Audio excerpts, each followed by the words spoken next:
नमस्ते।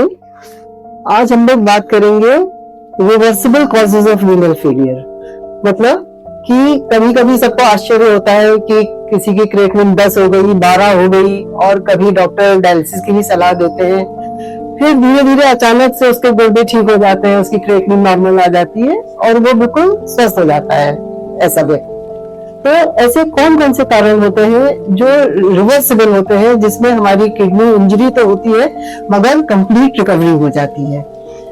तो सबसे बड़ा जो कॉमन कारण है वो है डिहाइड्रेशन। मतलब किसी को बहुत ज्यादा उल्टियां हो रही हो या लूज मोशंस लगे हो तो उसके शरीर में पानी की कमी हो जाती है, और इस वजह से किडनी में ब्लड सप्लाई कम हो जाता है और हमारे पेशाब कम बनने लगती है और क्रिएटिनिन रोज रोज बढ़ने लगता है।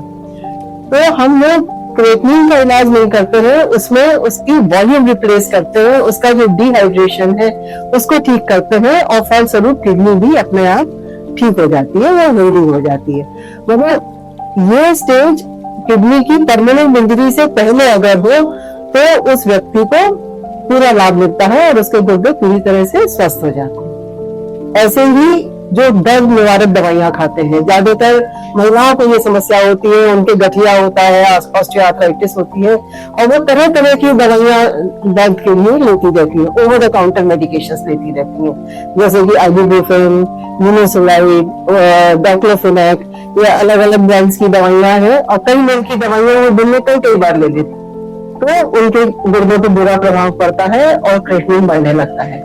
अगर सही समय पे वक्त पे हम लोग को पता चल जाता है और हम लोग उनको काउंसिल करते हैं कि नहीं ये दवाइयां आपके लिए नुकसानदेह है और वो बंद भी कर देती हैं, तो उनके गुर्दे ठीक होने की संभावना रहती है। किसी व्यक्ति का हार्ट कमजोर है, वो पंप नहीं कर पा रहा है, उसका जो हार्ट है वो 20% काम कर रहा है, 25% काम कर रहा है, तो क्या होता है वही सेम चीज जो डायरिया में होती है कि गुर्दों में खून का प्रवाह कम हो जाता है, पेशाब कम बनती है और क्रिएटिनिन बढ़ने लगती है।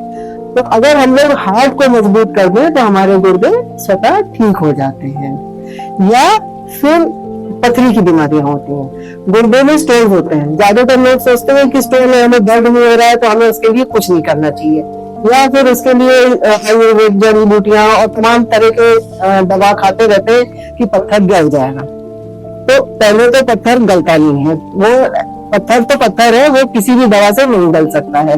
जो बहुत छोटे पत्थर होते हैं, पथरियां होती हैं, वो पेशाब से स्वतः निकल जाती है, मगर बड़े पत्थर सड़क के पाइपों में फंस जाते हैं और गुर्दे पर नीचे से प्रेशर डालते हैं, तो गुर्दा खराब हो जाता है। अगर हम लोग उन पत्थर को निकाल दें तो फिर हमारे को एक चांस रहती है कि गुर्दा हमारा ठीक हो जाए।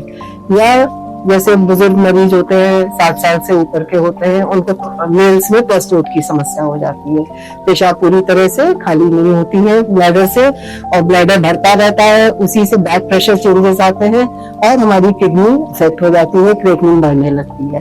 तो अगर हम लोग वो उनके प्रोस्टेट से जो ऑब्स्ट्रक्शन हो रहा है, पेशाब की थैली को मुंह को किसी तरह से ठीक कर दें, TRP वगैरह करके उसको ठीक कर दें, तो हमारे गुर्दे रिलैक्स हो जाते हैं और हमारी क्रिएटिनिन नॉर्मल हो जाती है। तो ये कुछ चीजें हैं जो रिवर्सिबल है एक हद तक, एक टाइम फ्रेम तक। उसके बियॉन्ड तो इंजरी परमानेंट हो जाती है, फिर कुछ नहीं हो सकता।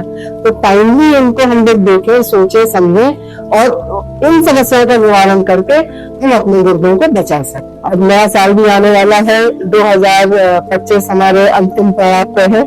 आप सबको नव वर्ष 2026 की बहुत बहुत शुभकामनाएं और बधाइयां। आप सब लोग स्वस्थ रहें, मंगल रहें, यही हमारी मनोकामना है। धन्यवाद।